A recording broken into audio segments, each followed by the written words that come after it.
বন্ধুরা, আপনারা যারা স্যামসাং ফোন ইউজ করে থাকেন, আজকে আমি আপনাদের স্যামসাং ফোনের এমন 3টি হিডেন সেটিংস দেখাবো, যে সেটিংস গুলো যদি আপনি দেখেন তাহলে আপনার স্যামসাং ফোন ইউজের অভিজ্ঞতা আরো প্রিমিয়াম লেভেলে নিয়ে যাবে।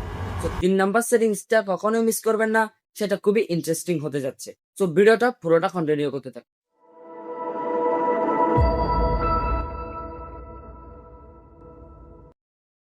সো প্রথম সেটিংটি দেখার জন্য প্রথমে আপনার ফোনের সেটিংসে চলে আসবেন।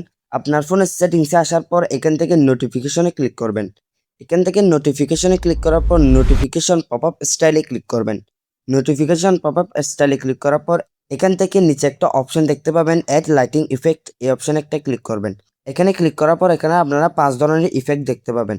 দেখতে পাচ্ছেন ইফেক্টগুলো কতটা জোস। আপনারা এখান থেকে চাইলে যে কোনো একটা ইফেক্ট এখানে আপনাদের নোটিফিকেশন স্টাইল হিসাবে দিতে পারেন। যেমন এখান থেকে যদি আমি হার্ট ইফেক্টটা দিই, তাহলে আমার ফোনে যদি কেউ কোনো নোটিফিকেশন পাঠাই, তাহলে কিন্তু এরকম হার্ট ইফেক্টটা দিবে, যেটা কিন্তু অনেক জোস লাগবে। আপনারা চাইলে এখান থেকে হার্ট ইফেক্টটার কালারও চেঞ্জ করতে পারবেন। জাস্ট পাশের কালার অপশনে ক্লিক করবেন। কালার অপশনে ক্লিক করার পর এখান থেকে রেড কালারটা যদি সিলেক্ট করে দিই, দেখতে পাচ্ছেন হার্ট ইফেক্টটা কিন্তু রেড কালার হয়ে গেছে। আর আপনাদের যদি এখানে কালারগুলো পছন্দ না হয়, তাহলে আপনারা এখান থেকে আপনাদের মনের মতো কালার অ্যাডজাস্ট করে নিতে পারবেন। এটা হলো স্যামসাং ফোনের একটা ইন্টারেস্টিং একটা সেটিংস।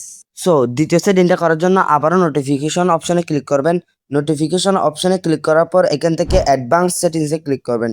এখান থেকে অ্যাডভান্স সেটিংসে ক্লিক করার পর এখান থেকে নোটিফিকেশন হিস্টোরিতে একটা ক্লিক করবেন। নোটিফিকেশন হিস্টোরিতে ক্লিক করার সাথে সাথেই আপনাদের ফোনে যদি হোয়াটসঅ্যাপে কেউ মেসেজ দেয়, সেটা যদি সেখান থেকে আবার ডিলিট করে দেয়, তাহলে আপনারা দেখতে পাবেন, এখানে এসে আপনারা দেখতে পাবেন যে সে কি লিখেছিল এবং সেটা কেন ডিলিট করে দিয়েছে। সো এখান থেকে আপনারা সমস্ত ডিলিট করে দেওয়া মেসেজগুলো এখান থেকে দেখতে পাবেন। এটাও কিন্তু স্যামসাং কোম্পানির একটি মারাত্মক সেটিংস। দ্বিতীয় সেটিংটা করার জন্য আপনার ফোনের সেটিংসে এসে ডিসপ্লে অপশনে ক্লিক করবেন। আপনার ফোনের সেটিংসে এসে ডিসপ্লে অপশনে ক্লিক করার পর এখান থেকে নিচে স্ক্রল করে নেভিগেশন বারে ক্লিক করবেন। এখানে ক্লিক করার পর এখান থেকে বাটনটার বোতলে সোয়াইপটা সিলেক্ট করে দিবেন। এখন দেখুন ফোনটা কত ক্লিন এবং আধুনিক দেখাচ্ছে।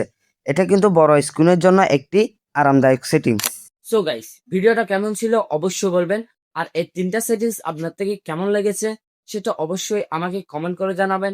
আর এরকম ইন্টারেস্টিং টিপস অ্যান্ড ট্রিক্স পেতে SM ডিজিটেক চ্যানেলটিকে অবশ্যই সাবস্ক্রাইব করে রাখবেন।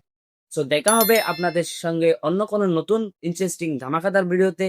সে পর্যন্ত সবাই ভালো থাকবে, সুস্থ থাকবেন। আল্লাহ হাফেজ।